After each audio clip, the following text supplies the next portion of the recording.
Glória a Deus, queridos. Podeis se sentar em nome de Jesus, amém? Abra a palavra de Deus aí no livro de Jonas, capítulo 4.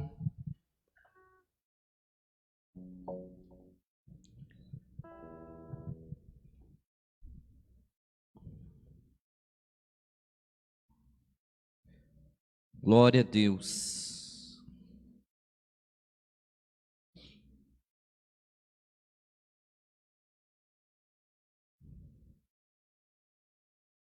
Todos encontraram? Quem não encontrou aí, fala misericórdia. Amém, irmãos? Queria, antes de iniciar, que nós orássemos para que o Senhor pudesse falar aos nossos corações, falasse as nossas vidas. Queria estar orando também pela família da Betinha, que sua mãe faleceu essa semana. Está orando pelo Samuel, que se encontra com sintomas de Covid, pela irmã Núria, pelo irmão Carlos, que já estão se recuperando, graças a Deus. E quero reforçar aqui, queridos, aquilo que o Senhor colocou no nosso coração. É uma palavra difícil, mas eu creio que Deus vai nos honrar, vai honrar a nossa fé, que nós vamos passar por essa prova e ninguém vai se perder em nome de Jesus. Mas para isso é necessário que você tenha uma vida com comunhão com aquele que é o Senhor da vida. Busque ao Senhor, tenha um compromisso com Deus em nome de Jesus. Nós, como igreja do Senhor, vamos estar sempre clamando, mas é necessário também que você se coloque na posição, que você ore, que você clame. E mais do que nunca, irmãos, eu fiquei muito feliz por algo que se chama, nesse lockdown, que não tem nada de bom, como foi o irmão Alex falou aqui, infelizmente, por ações ou por muitas negligências governamentais, o Estado de Brasília passa mais uma vez por essa dificuldade, aonde todo o povo sofre, porque o empresário, ele fica de portas fechadas, sem ter como receber e assim sem ter como pagar o salário do trabalhador. Ou seja, isso não é bom para ninguém. Mas tem um Deus que nos supre, tem um Deus que nos sustenta, tem um Deus que nos protege, que nos guarda. E o que ficou de bom em todo esse processo ruim se chama que reconhecidamente a casa de oração para todos os povos, ela permanece de portas abertas. Isso é uma felicidade, mas também precisa de ser um motivo de eu e você nos comprometermos com a palavra do Senhor. Sabe por que sabe por que a igreja ela permanece aberta? Porque a igreja ela precisa ser a casa de oração para todos os povos. A igreja precisa ser o local de socorro do aflito, do necessitado, do enfermo. E para isso eu e você, meu irmão, nós precisamos estar revestidos pelo Espírito Santo de Deus, revestidos da autoridade do Senhor, para orarmos, para clamarmos, e se assim for da vontade de Deus, porque o milagre ele não acontece pela minha ação, pela sua ação, mas ele acontece pela vontade do Senhor. E é por isso que eu falo, meu querido, eu e você precisamos clamar a Deus de uma forma tal que a nossa oração, nosso clamor consiga mover o coração de Deus, consiga fazer com que a mão do Senhor te favoreça, me favoreça, nos favoreça.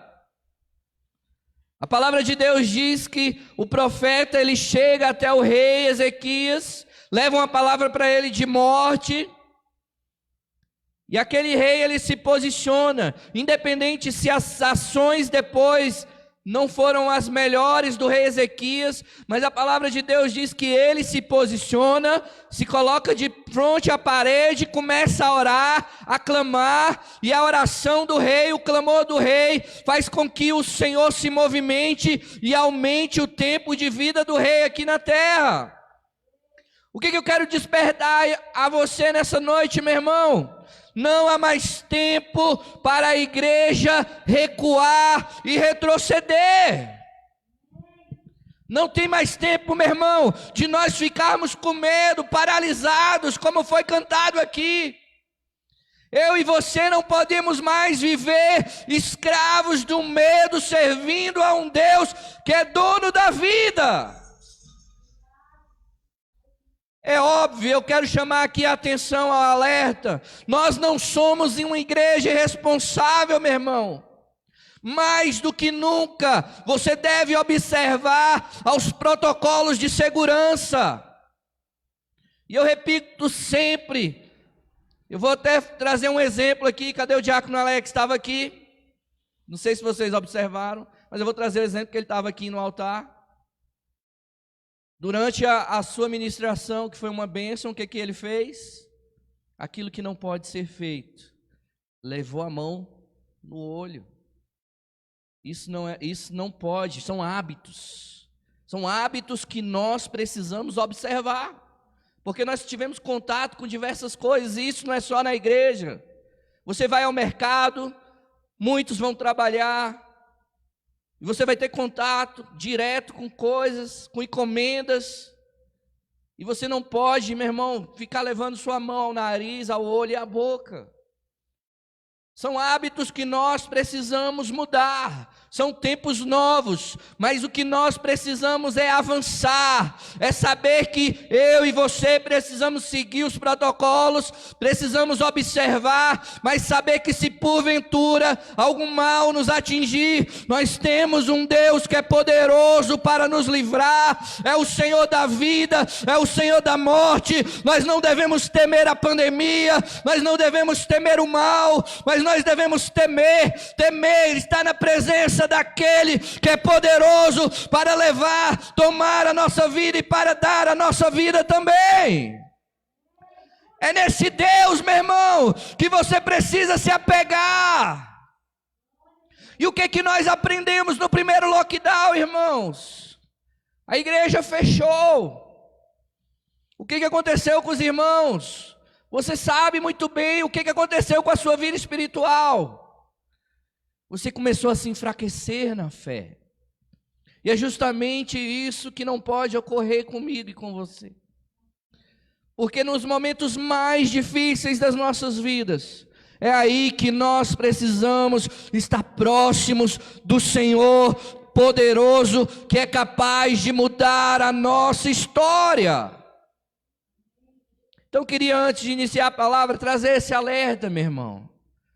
Sabe, siga os protocolos, observe, sabe, mude seus hábitos. Tem gente que já imaginou as pessoas que roem unha, que nunca conseguiram se livrar num momento desse. Tem que mudar o hábito, meu querido. Nós temos um Deus que nos livra, mas nós não estamos aqui também para viver tentando ao Senhor. Graças a Deus. No nosso meio, poucos pegaram, e os que pegaram, Deus livrou. Mas tem igrejas que fecharam por causa da Covid, porque o pastor se ausentou, os líderes se ausentaram, e a igreja fechou as portas. E graças a Deus eu fico tão maravilhado, como Deus tem nos guardado. Em todo esse período de pandemia, eu não fiquei um dia sem trabalhar, irmãos. Trabalhei todos os dias, e Deus tem me guardado, Deus tem te guardado, e vai continuar te guardando. Mas observe isso, em nome de Jesus. Primeiro você vigia, faça a sua parte, siga atentamente os protocolos, observe. E depois você se põe em posição de oração e de clamor. E aí eu tenho certeza, em nome de Jesus, que nós seremos vitoriosos para a honra e glória do nome do Senhor. Amém? Queria orar pela palavra e por esses irmãos que eu mencionei, por todos aqueles que estiverem passando por uma enfermidade nesse momento. E aquilo que o diácono Alex pregou aqui, irmão, isso é um princípio muito importante para as nossas vidas. Quando o diabo consegue lançar a dúvida no seu coração, ele começa a enfraquecer a sua fé. Sabe, nós temos acompanhado algumas pessoas, e a primeira coisa que o diabo lança no coração é o medo de morrer. E nós precisamos ter medo de não ter o nosso nome escrito no livro da vida. Porque dizer como o apóstolo Paulo, para mim, se eu morrer em Cristo é lucro. Mas nós precisamos ter essa convicção de fé, essa certeza no nosso coração, e para isso precisamos ter uma vida de observação ao Senhor, observação à palavra, de comunhão com Deus, de dedicação ao Senhor. Amém, queridos? Não é momento da igreja recuar, não é momento da igreja retroceder, é momento da igreja avançar, porque pessoas vão vir aqui. E aí eu pergunto, como o presbítero Bruno muito bem colocou: a quem enviarei, se não há quem pregue? Se não há quem libere a palavra?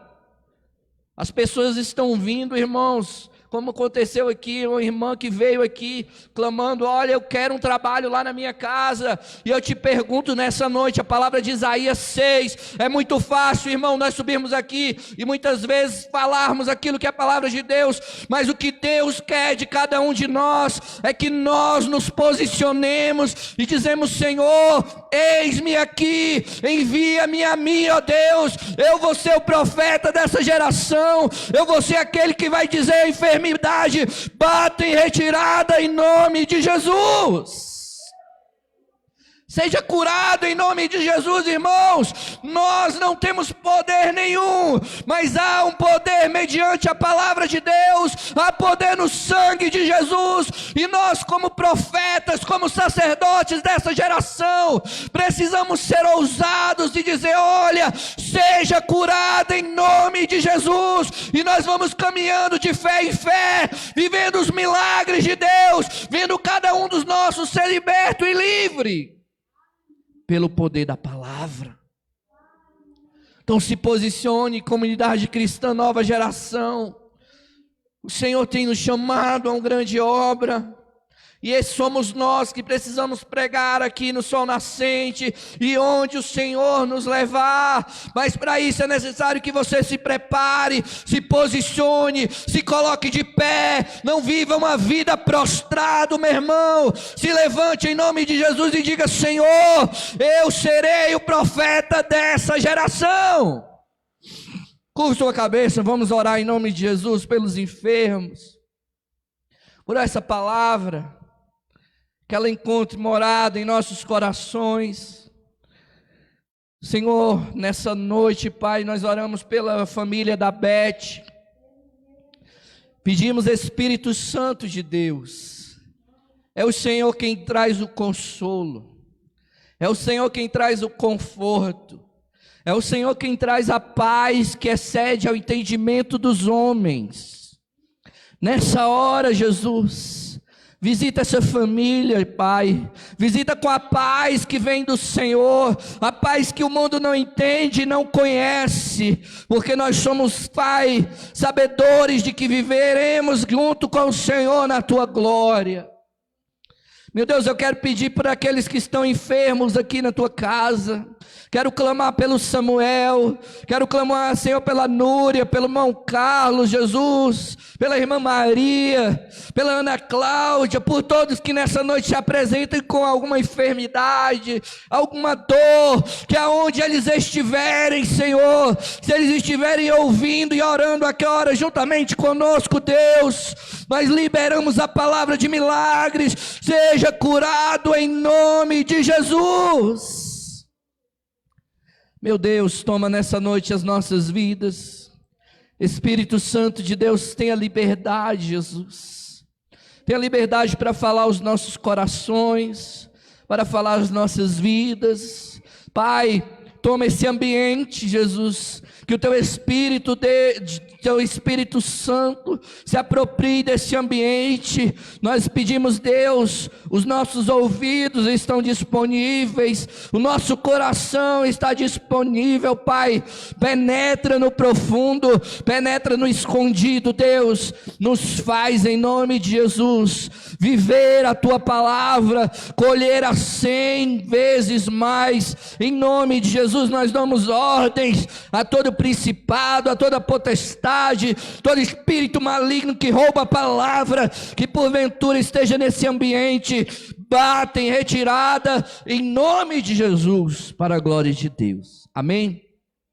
Amém, irmãos? Eu queria pedir a todos que tenham atenção, sabe, esqueça a pessoa que está do seu lado, porque você veio adorar ao Senhor, e você precisa entregar uma oferta especial a Deus, que é o seu coração receptível, como um terreno fértil, em nome de Jesus.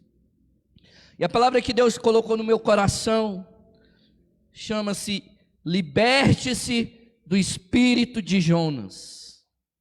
Sabe, Deus vem ministrado ao meu coração esses dias, e eu fiz questão de não ouvir pregações a respeito desse tema, que tem inúmeras na internet, porque eu não queria ser influenciado.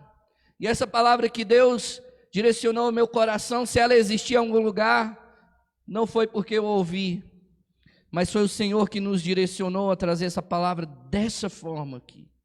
E eu queria que você, em nome de Jesus, saísse daqui hoje, falando assim: Senhor, me livra do espírito de Jonas. Irmãos, quem era Jonas? Muitas vezes, quando nós ouvimos falar de Jonas, nós logo imaginamos de uma pessoa rebelde, uma pessoa que não dava ouvido à voz do Senhor, não é?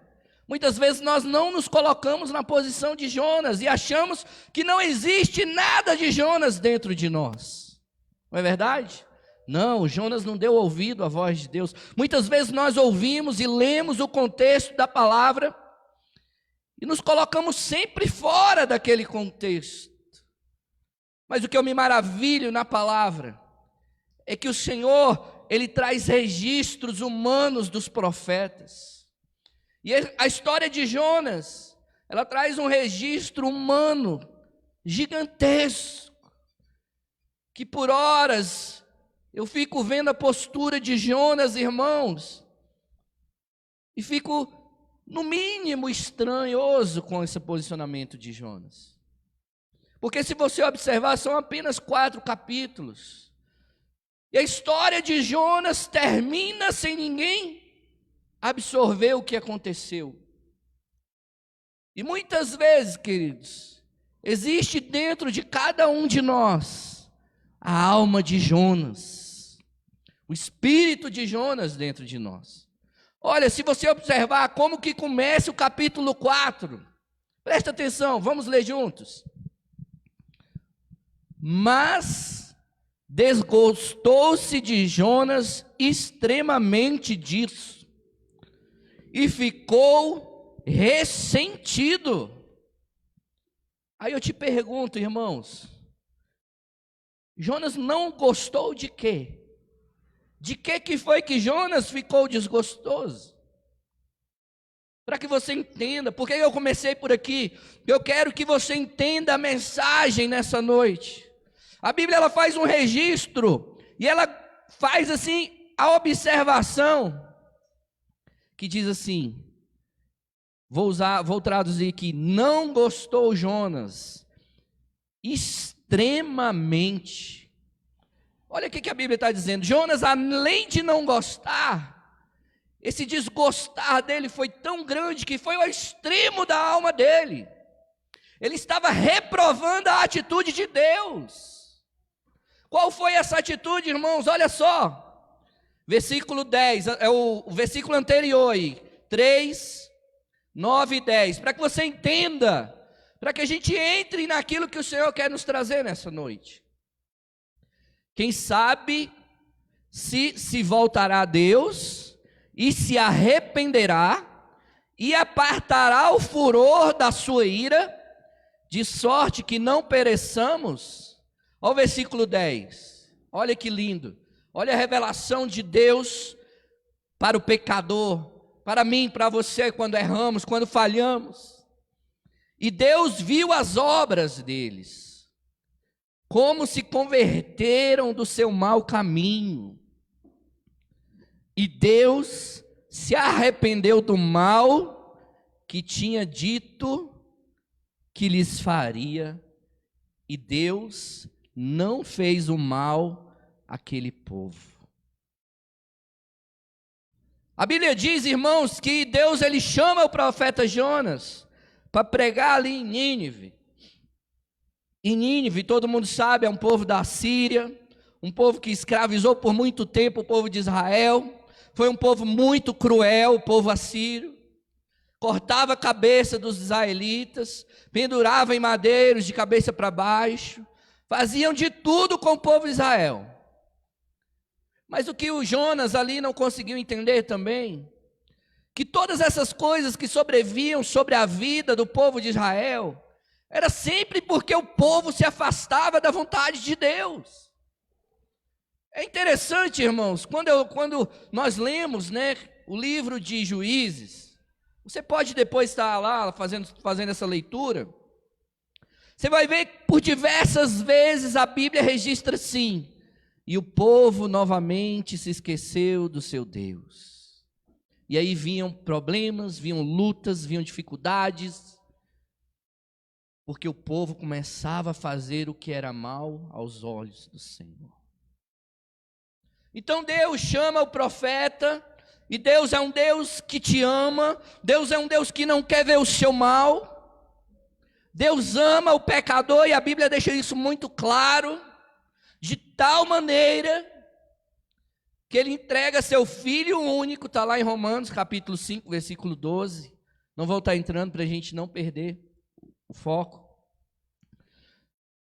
que Deus, antes de aplicar a sua ira ao povo de Nínive, ele envia um profeta, para que aquele profeta anunciasse àquele povo, que se o povo não se arrependesse dos seus maus caminhos, o Senhor iria exterminar aquele povo. E a Bíblia diz no versículo 10, que o povo se converteu do seu mau caminho. Primeira coisa que eu quero chamar a sua atenção aqui nessa noite, Deus está falando de forma clara para mim e para você: meu irmão, se converta do seu mau caminho, do seu andar errado, do seu ânimo dobre.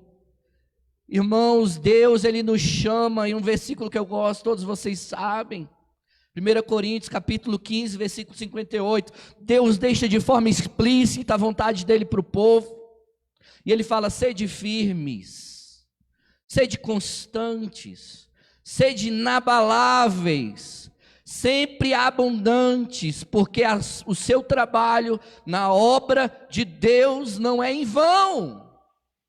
E aí no momento de ânimo, de alegria, de furor, nós estamos aqui louvando, animados, empolgados. Aí chega amanhã de manhã, ó céus, ó vida, algo me acometeu, Deus não é o mesmo Deus.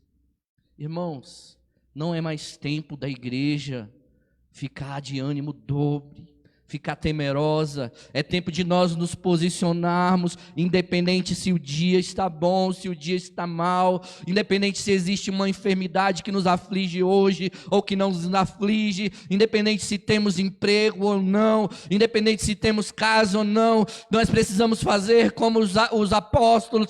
Eles falavam: olha, eu não tenho pão, eu não tenho dinheiro, mas o que eu tenho eu te dou, levanta e anda em nome de Jesus, porque sobre mim existe uma autoridade que está no Espírito Santo de Deus, e é essa autoridade, meu irmão, que eu e você precisamos nos revestir em nome de Jesus. No momento da tua aflição, você precisa levantar a tua mão e dizer: eu sou curado em nome de Jesus. A minha esperança não vem dos homens, A minha esperança não é circunstancial. A minha esperança não é momentânea. A sua esperança vem do Senhor, e nele não há sombra nem variação de dúvidas. Ele é um Deus amoroso que te dá uma nova oportunidade hoje. E aí, meu irmão, quando o profeta, o homem de Deus, observe só a postura, observe a conduta de Jonas, irmãos.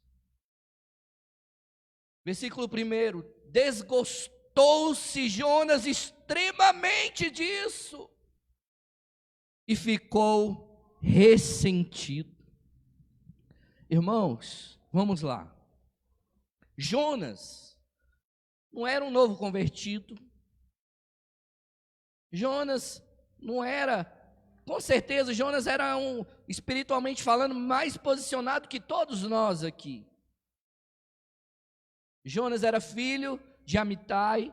Alguns teólogos acreditam que Jonas era discípulo de Eliseu, participou ali da escola de profetas de Eliseu.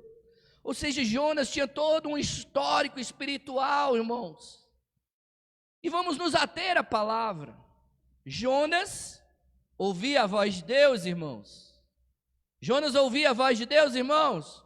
Jonas, naquele tempo, ele não obedeceu, mas ele ouvia a voz de Deus. É tanto que a Bíblia ela deixa muito clara. Aqui no versículo 1, olha: e veio a palavra do Senhor a Jonas. Jonas tinha uma comunhão, irmão, com Deus. Jonas tinha uma proximidade com Deus. Jonas conhecia o Deus que servia. Por que você acha que Jonas fugiu, irmão? Porque Jonas conhecia o Deus que servia, mas havia algo no espírito, na alma de Jonas, que muitas vezes existe dentro de cada um de nós. Jonas queria se colocar na posição de revisor da vontade de Deus. Para Jonas, Deus perdoar aquele povo era inaceitável, meu querido. Por isso que Deus dá uma ordem para Jonas. Jonas vai para Nínive, e Jonas entra num barco e vai para o outro lado. A Bíblia é muito clara, fala que vai para Tarsis. E é o extremo, um lado do outro. Um lado é o oeste de Israel, o outro é o leste. Agora, qual a posição do profeta? O profeta não queria ir para o mesmo céu que os ninivitas. O profeta estava questionando a vontade de Deus, o Todo-Poderoso. Sabe, irmãos, e quantas vezes nós nos colocamos com o espírito de Jonas em diversos lugares das nossas vidas. Ah, não, olha quem o pastor escolheu para liderar o ministério de homens.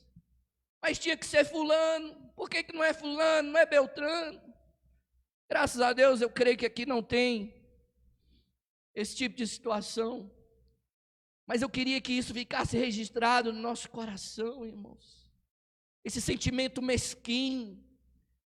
Deus, Ele é todo poderoso, e a vontade dEle, irmãos, estará sempre acima da minha e da sua vontade. Por mais próximos que eu e você sejamos de Deus, Deus não nos dá a oportunidade de sermos revisores da própria vontade dEle, não. E aí o profeta vê aquela situação e fala: mas esse povo é um povo pecador, Senhor. Eu vou para outro rumo, porque eu sei o Deus que eu sirvo. Irmãos, existem coisas que não cabe a nós gostar ou desgostar. Ah, eu não gosto disso. Ah, eu não gosto desse arranjo. Ah, eu não gosto desse jogo de luz. O dia que você entender o chamado de Deus para a sua vida, e você colocar verdadeiramente o seu coração na obra e no amor da vontade de Deus, essas coisas são irrelevantes. Se tem jogo de luz ou não, se tem arranjo ou não, eu estou aqui porque eu estou servindo aquele que é o Senhor da minha vida. E seja com um microfone ou sem microfone, eu estarei fazendo a obra. Seja numa igreja grande ou numa igreja pequena, seja para 30, para 40, para 100, para 1000, para 1, para 2, eu estarei fazendo com o mesmo amor, com o mesmo empenho, com o mesmo cuidado, com o mesmo carinho, porque eu estou servindo ao meu Senhor. E Ele não me deixa desamparado. Irmãos, e Jonas, a Bíblia diz, olha, como a alma de Jonas estava adoecida por essa situação. Existem muitos irmãos, muitos líderes, pastores, que estão vivendo o ministério com almas adoecidas. E depois nós vamos ver as consequências. Está aqui, ó, esse capítulo 4 de Jonas. Ele traz uma riqueza de vontades, né, almáticas. Quando o homem quer sobrepor a vontade dele à vontade de Deus. E nada sobrepõe a vontade de Deus, irmãos, na minha e na sua vida. Deus, ele fala ao coração de Jonas e diz, Jonas, eu quero que você vá a Nínive. Jonas muito almático. Agora olha a imaginação do homem, queridos, e talvez seja a minha e seja a sua nessa noite. E eu vou fazer o que eu quero. E Deus manda em mim nada. Ninguém manda em mim. Não é assim? Muitas vezes nós imaginamos. Aí o que Jonas faz? Pega um barco. Eu vi até esses dias aí na internet. E é uma verdade, irmãos. Se você quiser muitas vezes ir na direção de Deus, você não vai encontrar uma mão que te ajude. Mas se você quiser fugir da vontade de Deus, você vai encontrar inúmeros barcos, inúmeros carros, inúmeros caminhos. Mas o melhor lugar para mim e para você é estar no centro da vontade de Deus. E Jonas diz, não, eu não vou. Eu vou fugir da presença de Deus. Olha, um homem conhecedor de Deus, sabedor que Deus é o Senhor da terra e dos céus. Ele estende os céus como cortina, meu amigo, onde eu e você poderemos nos esconder da vontade de Deus. Não existe aquela coisa no meio cristão, não, eu quero ir para a igreja só sentar, só receber. Quem nunca falou isso? Era o que eu mais queria, irmão, entrar na igreja, sentar e só receber. Aí eu te pergunto, a quem enviarei, se não há quem pregue? Martin Luther King fala uma frase que eu acho extraordinária. O problema não é o grito dos perversos. Nós não queremos reclamar, nossa, aquela igreja está fazendo isso, aquela igreja está fazendo aquilo, aquele pastor é assim, aquele pastor é assado. Mas você pode fazer diferente, e se cala, e se omite. Martin Luther King diz isso de forma clara, quando ele diz assim, olha, o problema não é o grito dos perversos. O problema, meu querido, não são os maus líderes, os maus pastores, essa geração pecadora. Esse não é o problema, meu amado. O grande problema do povo de Deus é porque ele se omite de viver a palavra e de pregar a verdade. De viver uma vida em santidade, de ser a luz desse mundo, que tanto está clamando, meu irmão, mas não tem achado muitas vezes alguém para dar uma palavra de ânimo. E eu falei aqui na nossa escola bíblica, irmão, se você receber alguém que está desanimado, liga logo para o pastor e marca um gabinete para essa pessoa, não deixa ela lá buzinando no teu ouvido nem na tua casa não, porque daqui a pouco você vai estar desanimado também, porque o desânimo ele contagia, mas a fé no Senhor, o poder de Deus também é contagiante, e quando você está no óleo de Deus, a sua graça, a sua presença de Deus na sua vida, transborda, como a Bíblia fala lá no livro de Atos. Aquele que crê em mim verdadeiramente, e pode ser só o tamanho de um grão de mostarda, do seu interior fluirão rios de águas vivas, e aonde esse rio passar, meu querido, ele começa a transformar o deserto, ele começa a transformar os problemas, ele começa a mover os céus e a terra. Mas nem em todos os momentos da vida nós estamos com essa fé, né? Então, se você receber alguém com o espírito de Jonas, liberte-se dele. Se há em você um espírito de Jonas, liberte-se em nome de Jesus. Jonas desgostou, Jonas ficou ressentido. Olha, irmão, eu não quero que fulano vá para o céu. Eu não quero, eu queria que o irmão, ia dar um exemplo aqui, mas é ruim. Eu queria que fulano morresse. Era essa a vontade de Jonas para aquele povo, irmão. Olha o profeta querendo mal, porque era um povo, né, cruel.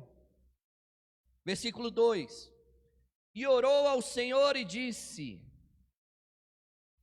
ah, Senhor, não foi isso que eu disse estando ainda lá na minha terra, lá na minha casa, quando o Senhor me chamou? Eu já sabia, Deus, o que o Senhor iria fazer. Olha o que ele está falando. Por isso me preveni. Jonas ainda tem a cara de pau de dizer: olha, eu sou um profeta prevenido, Senhor, porque eu sabia que o Senhor ia perdoar aquele povo. Eu sabia que o seu furor não ia se continuar. Aí ele continua: pois sabia que o Senhor é um Deus piedoso, misericordioso, longânimo e grande em benignidade, e que te arrependes do mal. Peço-te, pois, ó Senhor, tira-me a minha vida, porque melhor me é morrer do que viver. Olha o que o profeta estava dizendo, meus queridos. E é isso que eu te falo, quando eu e você começamos a fazer contenda com a vontade de Deus, nós permitimos que o mal ele se enraize no nosso coração, ao ponto de pedirmos a morte. Sabe, Jonas entrou ali num momento, num conflito, né, espiritual, num conflito emocional, no conflito das suas emoções, porque ele não queria que a vontade de Deus se cumprisse naquele povo. Muitas vezes, meu irmão, eu e você somos assim, não é verdade? Mas fulano está sendo abençoado, Senhor, não está certo. Eu sou dizimista, eu sou ofertante, eu louvo na tua casa, de vez em quando eu limpo a casa do Senhor, e fulano aqui está prosperando, tu não está vendo isso não, Jesus? Muitas vezes nós agimos assim. Muitas vezes, irmãos, nós colocamos nos nossos olhos naquilo que é humano, naquilo que é natural, naquilo que é material, naquilo que é palpável, naquilo que é físico.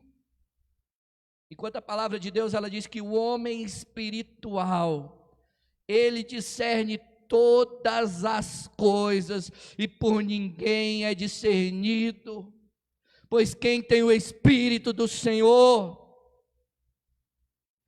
o Espírito de Deus tem que estar na tua vida, meus queridos, a ponto tal, como eu falei, que você tem que andar em uma direção reta, rumo ao céu, não se incomodando no que está à direita, no que está à esquerda, porque aquilo que Deus tem preparado para a tua vida, se você estiver na posição que Deus te chamou, vai acontecer.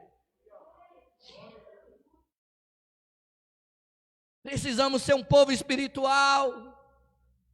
O presbítero já falou aqui, precisamos clamar pelo Espírito, viver pelo Espírito, andar pelo Espírito. E aquele que anda e é guiado pelo Espírito, ele não sabe de onde vem, nem para onde vai, porque é o próprio Espírito que nos capacita. Nós ministramos aqui também na escola bíblica. Irmão, se você está perdendo a escola bíblica, eu vou te dar um conselho. Você está andando pelo acostamento. E carro não foi feito para andar no acostamento, amém? Acostamento só anda quando está quebrando, quando está parando. Então faça uma análise da tua vida aí. Se você está andando no acostamento, tome cuidado, porque uma hora a gente cai aonde? No precipício. Né? E nós tivemos um estudo onde nós falamos justamente sobre essas coisas, sobre nós não estarmos satisfeitos com nada, sobre nós não estarmos valorizando aquilo que Deus já nos pôs à mão, porque Deus ele fala assim de forma clara: sede fiel no pouco, sobre o muito eu te colocarei. Mas muitas vezes nós não queremos ser fiéis no pouco e desejamos já pular para o mundo, muito. Mas Deus não é injusto, Deus é conhecedor e sabedor. Você precisa, primeiro, se aperfeiçoar para você receber o muito de Deus na sua vida. E olha que é o desejo de Deus, é o desejo do Pai amoroso, do Pai piedoso. Sabe o que quer dizer piedoso, irmãos? Gracioso, desejoso em nos ajudar. Aí o profeta diz: olha, eu queria, Senhor, ir para o outro caminho, porque eu sei que o Senhor é um Deus piedoso, que gosta de ajudar os infiéis. Sabe, queridos, a posição de Jonas, muitas vezes é a posição que muitos de nós tomamos, muitas vezes, quando nós nos achamos melhores do que os outros. Sabe o que quer dizer a palavra irmão? Quer dizer igual. Quando você cumprimenta alguém, você está falando: olha, Paz do Senhor, meu irmão, Paz do Senhor, meu igual. Aqui não tem graduação, não tem pós-graduação, não tem profissão. Aqui você e eu só temos um nome. Sabe qual é? Servo. Esse é o nome que está escrito na minha e na tua testa: servo do Deus Altíssimo. E como servo, nós precisamos servir bem ao nosso Senhor. Mas muitas vezes nos colocamos como Jonas, como os fariseus, que se sentiam melhores. Não, eu sou melhor, porque eu sou cumpridor da lei. Eu sou melhor, porque eu guardo o sábado. É porque vão ter só os 400 mil que serão salvos, e eu estou na cota. É tanta meninice, irmãos. Enquanto nós servimos um Deus que é desejoso em nos ajudar, que é um Deus misericordioso. Sabe o que é misericórdia? É aquilo que eu e você recebemos todos os dias. Misericórdia, sabe o que é? Muitas vezes você ter que receber o castigo de Deus, mas Deus, pelo seu amor, pela sua misericórdia, Ele não aplica isso a nós. Isso é misericórdia. E sabe o que a Bíblia diz? Que as misericórdias do Senhor são as causas de não sermos consumidos. E elas se renovam a cada amanhecer, e nós temos que levantar as mãos e dizer: obrigado, Senhor, porque eu sou pecador, meu Pai, mas é a tua misericórdia que me sustenta, é a tua mão poderosa que me faz estar de pé. Aplauda ao Senhor, meu irmão, Ele é digno do seu louvor. Sabe por que você está aqui enquanto muitos não estão? Porque a misericórdia te alcançou, porque a piedade já te alcançou. Grande em benignidade, te arrependes do mal. Essas características, Jonas sabia que eram as características do seu Deus, do nosso Deus. E é necessário, irmãos, que nós venhamos nos libertar desse espírito maligno de Jonas que nos prende, que nos atrasa. Quando você entra em conflito com a vontade de Deus, meu querido, você está com a alma de Jonas em você, e o Senhor está dizendo de forma muito clara: liberte-se do espírito de Jonas e viva o melhor de Deus para a sua vida. Para de olhar para a direita, para a esquerda, meu irmão. Pare de olhar para quem vai estar no barco, em nome de Jesus. Jonas, meu amado, a Bíblia diz que Jonas, quando ele entra naquele barco para fugir, e é semelhante àquilo que eu falei, de andar no acostamento, Jonas procura o porão do barco, ele vai lá para o lugar mais escuro, para o lugar mais escondido, onde ninguém o acharia. Mas existe um olhar que jamais estará sua vida e a minha escondida, o meu e o seu coração. Sabe, eu acho maravilhoso assim como Deus, ele é perfeito. E ele relata aqui os profetas, os grandes milagres, sinais e prodígios proféticos. Mas ele também registra que eles também tinham lados humanos que muitas vezes temos e que precisamos nos libertar disso. Um dos maiores profetas que temos aqui, tivemos Elias, tivemos Eliseu, mas tem um que é muito simbólico, que é o profeta Samuel. Quando Deus rejeita Saul, manda Samuel ir ali, escolher um homem segundo o coração de Deus. E ali deu Samuel, e é por isso que eu estou falando, irmãos, a gente precisa nos libertar, aprender a olhar com os olhos de Deus. Samuel chega diante da família de Davi, e já havia uma cultura e até uma orientação. Quando Deus orienta a escolher Saul, a Bíblia traz as características de Saul. Saul era forte, era alto, era bonito. E ali o profeta, já induzido por essas características, ele olha ali aqueles homens e ele faz a escolha humana. Certamente fulano será o próximo rei. E aí Deus vira para o profeta e diz: olha, Samuel, você vê como o homem vê, mas eu vejo o que está no coração.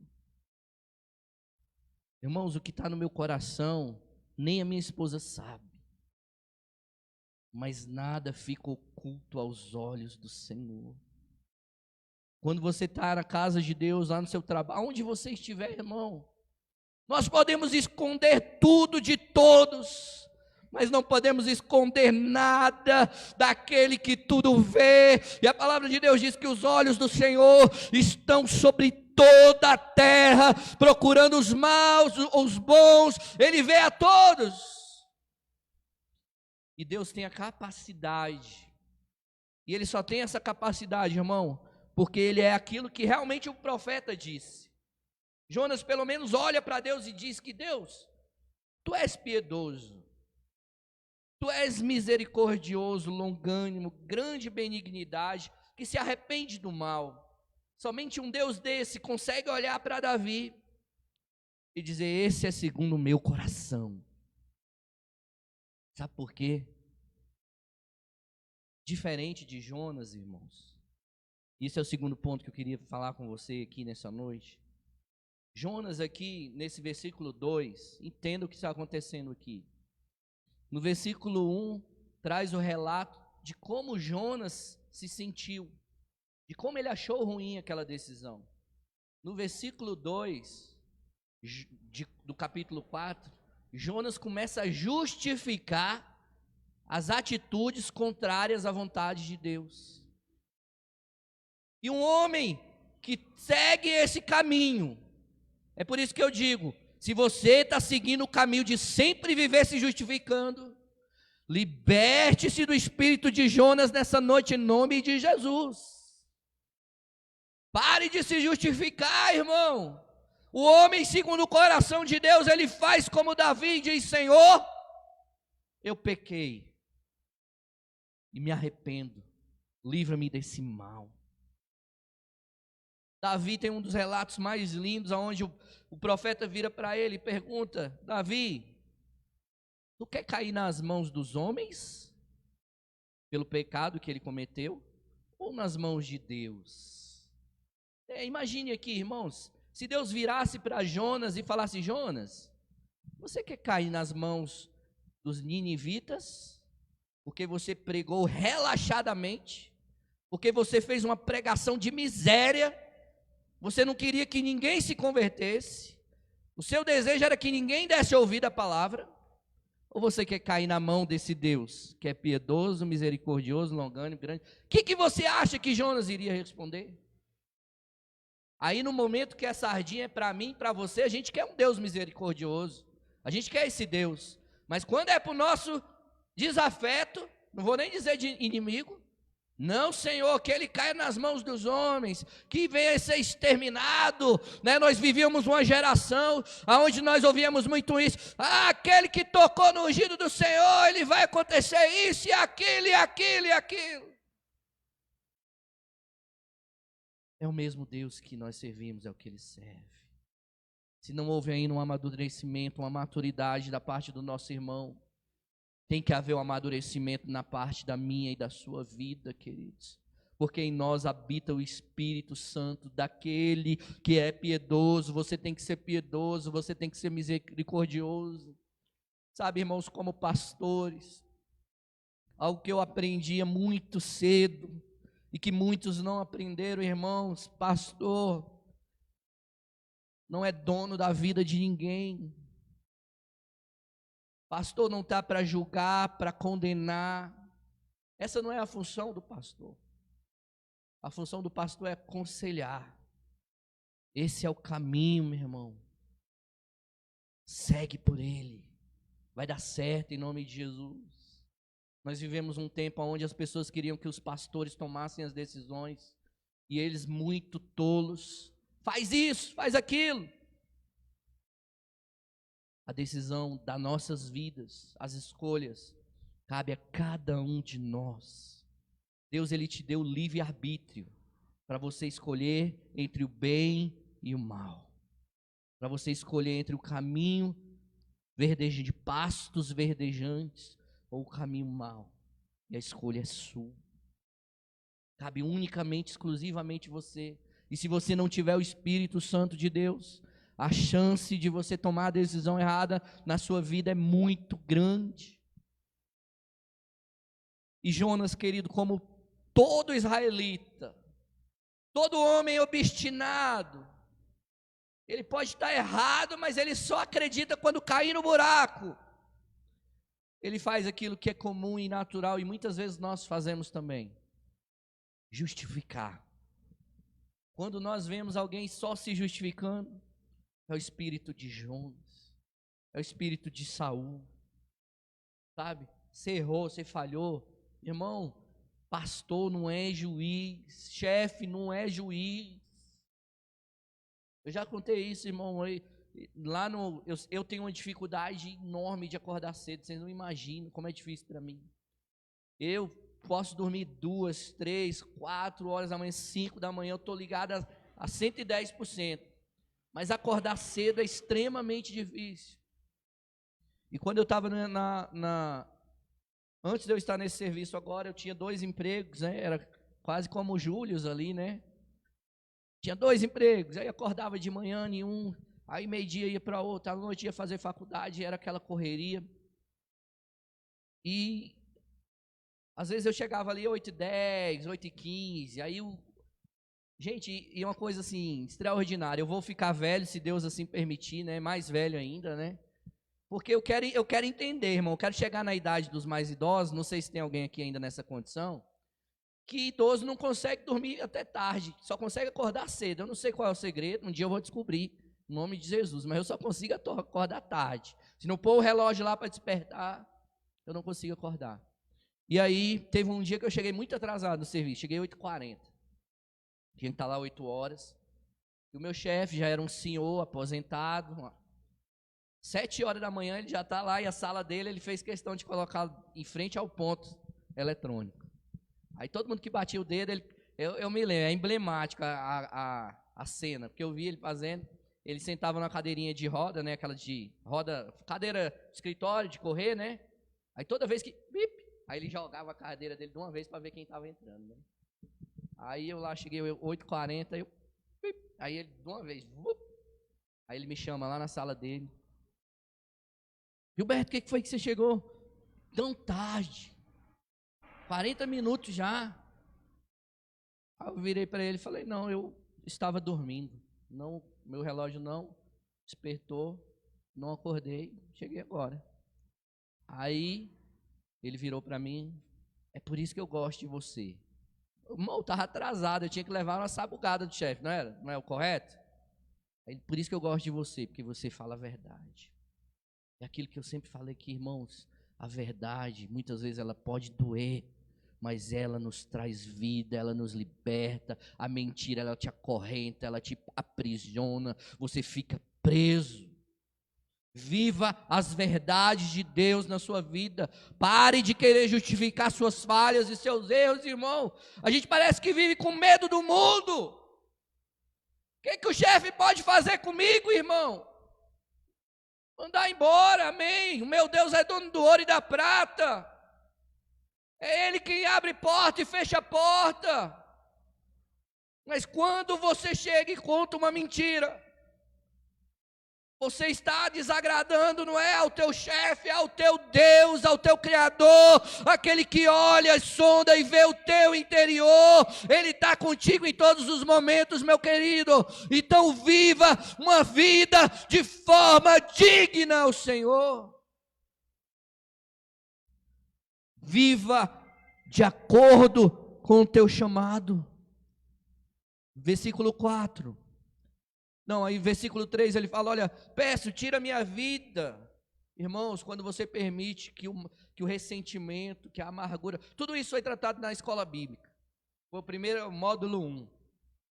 Quando você permite que essas coisas penetrem o seu coração, olha, ali porque Deus salvou um povo, Jonas se ressente de uma maneira tal, que ele vira para Deus e fala, Senhor, tira a minha vida, não quero mais viver, estou a ponto de morrer, porque eu não consigo conviver com esse povo no céu, não.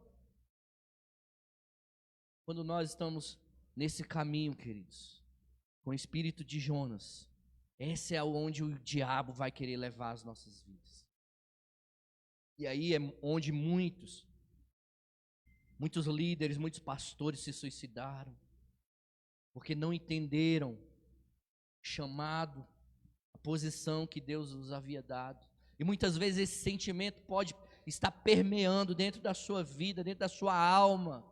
E é por isso que eu disse que o texto desse título, o tema é liberte-se do espírito de Jonas, que há muitas vezes em nós, irmãos. E nós precisamos estar atentos, porque ele vai nos levar a isso. E Deus vira para Jonas aqui, no versículo 4, Jonas está tão indignado, irmãos, que o próprio Deus vira para ele e fala assim, Jonas, é razoável esse seu ressentimento? Jonas responde a Deus, irmãos, quando a gente está errado, a gente não quer nem falar, a gente não quer nem conversa. Você não vê Jonas responder a Deus, não. Aí Deus, que é misericordioso, piedoso, bondoso, se utiliza de estratégias para poder se aproximar daquele profeta almático. A Bíblia fala, e aí ela vai dar continuidade aqui, que Jonas, ele procura um local da onde ele iria ver o que iria acontecer com a cidade, e a Bíblia relata, depois você lê, que o sol começa a apertar muito, e Deus faz com que nasça uma aboboreira, né? Eu estava olhando na internet lá as imagens da aboboreira, normalmente elas são plantas rasteiras, né? Mas aqui no contexto diz que foi uma aboboreira que deu sombra a Jonas.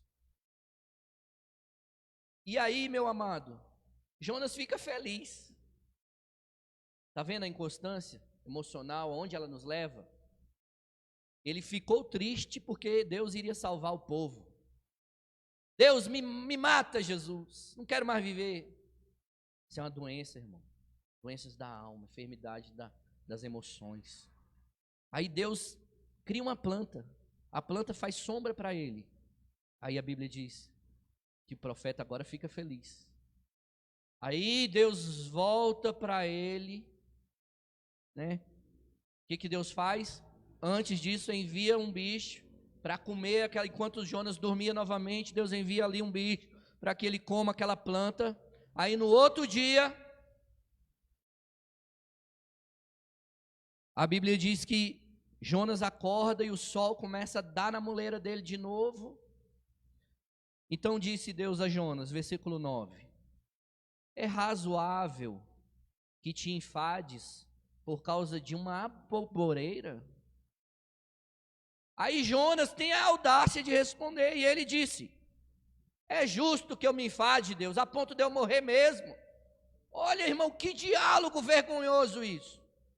E é por isso que eu falo assim, olha, como Deus é maravilhoso, Ele deixa esses registros para nós, para Ele mostrar para mim, para você, o quanto Ele é bondoso com aqueles que servem, com aqueles que o buscam, com aqueles que se põem à disposição. Eu estou trazendo algumas características ruins de Jonas, porque muitas vezes existem essas características em nós, e nós precisamos identificá-las, e tratá-las.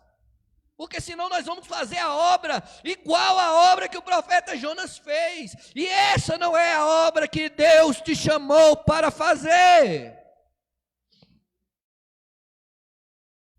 E disse o Senhor: olha só Deus, versículo 10 falando para Jonas: Jonas, tiveste compaixão de uma aboboreira, na qual você não trabalhou, na qual você não regou, não fez crescer, e que em uma noite nasceu e na outra morreu. Agora Deus vira para Jonas e fala assim: e você, Jonas, não quer que eu tenha compaixão da grande cidade de Nínive, em que estão mais de 120 mil homens, que não sabem discernir entre a sua mão direita e a sua mão esquerda? E também lá, Jonas, há muitos animais. E aqui fica a lacuna. Assim termina o diálogo de Deus com o profeta. E muitas vezes somos assim, irmãos, né? Muitas vezes nos apegamos a algo material ali, a uma planta, talvez ao exemplo de Isaac, a um filho, a tantas coisas, muitas vezes nos apegamos. Muitas vezes entramos em conflito com a vontade de Deus, com o propósito de Deus. Mas é porque os nossos olhos, eles não estão alinhados com o olhar do Senhor.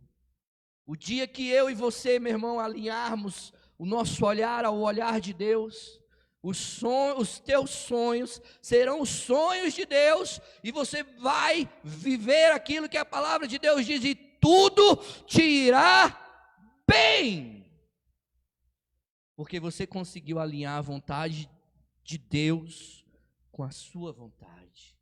Tiago, ele diz isso: olha, pedis e não receberes, porque pedis mal, pedi ao vosso próprio deleite. Vamos pedir a Deus, irmãos, que nós venhamos ter no nosso coração desejos que venham se alinhar com a vontade de Deus. O dia que você conseguir, em sinceridade, falar: Senhor, me dá um carro que eu vou abençoar a tua igreja. Não é dar para a igreja não, irmão, é fazer a obra missionária. Deus não vai te dar um, não, Deus vai te dar um monte, porque é isso que Ele quer, pessoas dispostas a fazer a diferença. O dia que você se dispor a sua casa para a obra de Deus, Deus vai te dar mais casas, porque Ele sabe que a glória dEle pode refletir aquilo que eu falo aqui, irmãos, inúmeras vezes. Se as bênçãos de Deus na sua vida não servirem de testemunho para Ele, o que adianta Deus te abençoar? De que adianta Deus te dar semente se você come ela? Mas a minha e a sua vida foi formada para a glória de Deus. Eu queria que vocês colocassem de pé nessa hora. Em casa, depois você vai ler 1 João 4, leia o 1 João 4 toda, que vai explicar categoricamente quem é o teu Deus. O teu Deus é um Deus de amor, é um Deus que te ama, independente daquilo que você fez de errado, independente daquilo que aconteceu há anos atrás, ou a hoje pela manhã. Ele é um Deus piedoso, misericordioso, longânimo, compassivo. Vamos servir ao nosso Deus com excelência, irmão. Vamos entregar uma oferta a Deus com amor, sabe, servir a Deus com zelo. Sabe, a Bíblia diz que o profeta Jonas, ele começa a pregar ali naquela cidade. Agora imagine, queridos, você fazer algo quando o seu coração quer fazer outro. Seu coração está desejoso de fazer outro. E Jonas entra naquela cidade, começa a pregar, mas o desejo de Jonas é que ninguém se convertesse. Imagina com qual ânimo, com qual vontade, com qual desejo. Sabe, queridos, Deus tem uma obra tão grande nas nossas vidas, mas para que ela se cumpra, você precisa desejar fazer a vontade de Deus.